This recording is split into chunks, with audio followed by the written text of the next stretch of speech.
Galatians chapter 2, verse 17 through 18. But if in our endeavor to be justified in Christ, we too were found to be sinners, is Christ then a servant of sin? Certainly not. For if I rebuild what I tore down, I prove myself to be a transgressor. In Galatians 2, Paul is calling out legalism creeping back into the church. False brothers were trying to pull believers back into bondage under the law, rebuilding what Christ already tore down.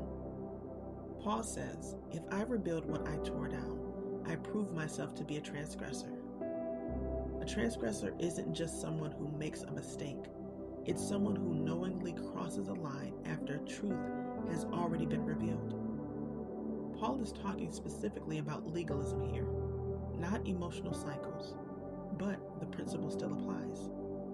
If you go back to what God freed you from, that's not restoration, that's rebellion. And as I sat with that verse, I couldn't help but think about narcissistic cycles, in the way narcissists pretend to care the same way the false brothers pretended to believe.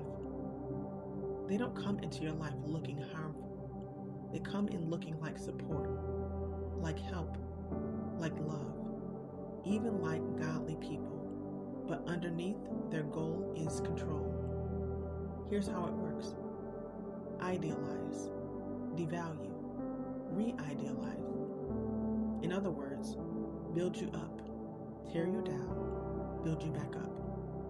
But it's not to restore you, it's to bind you, to keep you dependent, to protect their image, to play the hero. That's not love, that's manipulation.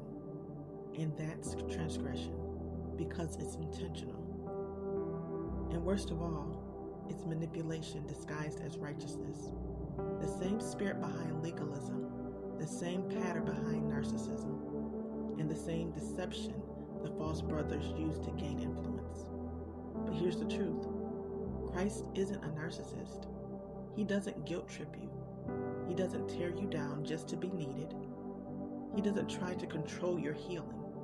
He tore down the old system of shame and striving, not to dominate you, but to free you. So if anyone, especially someone claiming spiritual authority, is rebuilding their power over you through fear, shame, or control, just remember, Jesus doesn't need to control you to prove he's Lord. The cross was enough. He freed you to walk in truth, not trauma.